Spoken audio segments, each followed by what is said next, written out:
In this video, we're going to go over some practice problems involving the Pythagorean theorem. So before we get started, what is the Pythagorean theorem?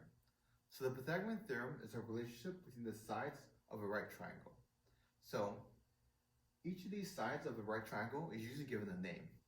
These two shorter sides of the right triangle are usually called the legs, and they're given the letters A and the letters B. This third side, the longest side of the right triangle, the one that's directly across from the 90-degree angle, that's called the hypotenuse, and that's usually given the label C. And so what the Pythagorean theorem says is that if I square side A, if I multiply base times height, I get A squared. And if I square side B to get B squared, and if I square side C, C squared, then I'm going to take A squared and B squared and add them together.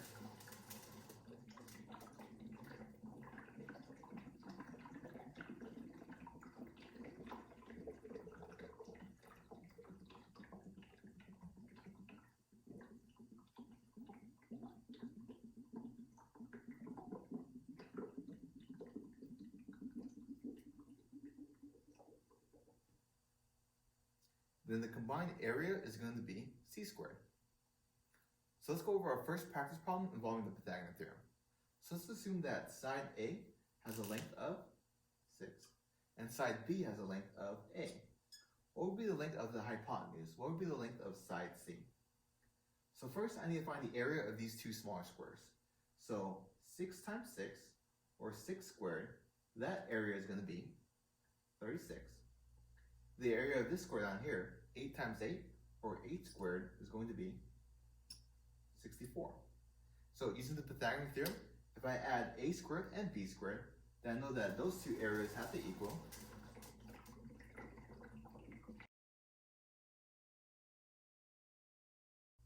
C squared.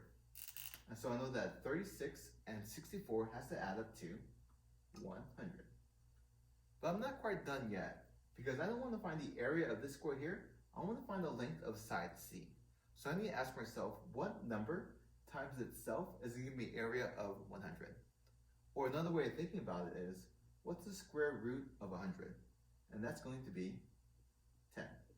You guys know that 10 times 10 is going to be the area of 100. Let's go over our second practice problem involving the Pythagorean theorem. So let's assume that side A has a length of 5 and side B has a length of 12. What would be the length of side C? What would be the length of the hypotenuse? So first I need to find the area of this square here. So 5 times 5, or 5 squared, is going to be an area of 25. 12 by 12, or 12 squared, is going to be an area of 144. And so in order to find C squared, I need to take A squared and B squared and add them up.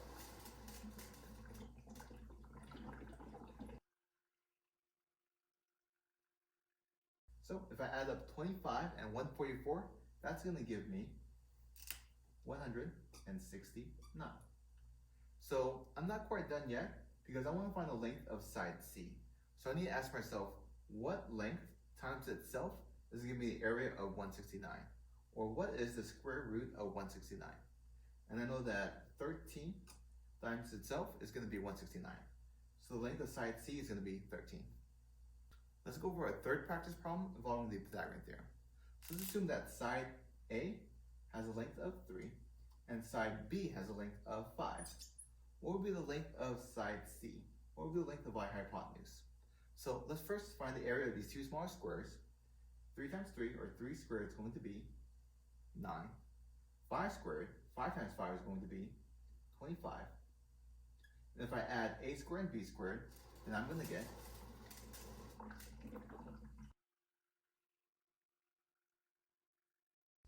34. Now I need to find the length of side C. One of the problems I run into is that 34 is not a perfect square, so that side C is not going to be a whole number. If it was a whole number, I know that one thing I could use would be 6 times 6. So I know that 6 squared would give me an area of 36, which is a little bit too big. I could use 5 squared, 5 times 5, and that's going to give me an area of 25, which is going to be a little bit too small. So if this area is 34, I know that it has to be in between 5 and 6. And since 34 is a little bit closer to 36, I know that my side length has to be a little bit closer to 6. So the square root of 34 is going to be around 5.8.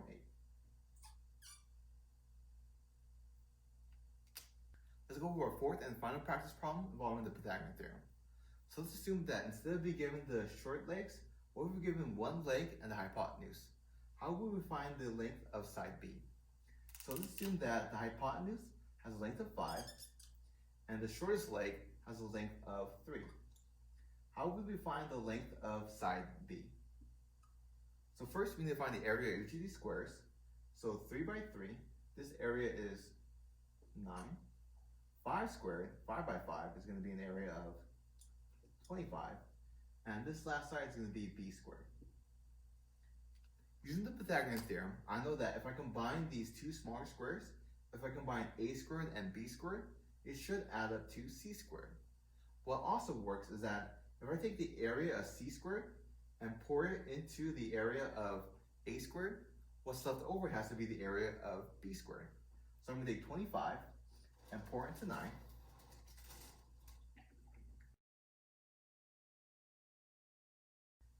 And notice the area that's left over in this figure here has to be the area of b squared.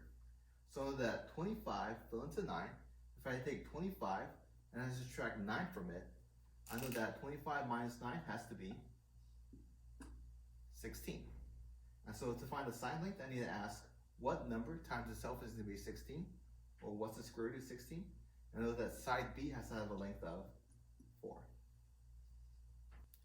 In conclusion, we know that the Pythagorean theorem is a relationship between the squares off the side of a right triangle, where the area of the two smaller squares have to add up to the bigger square.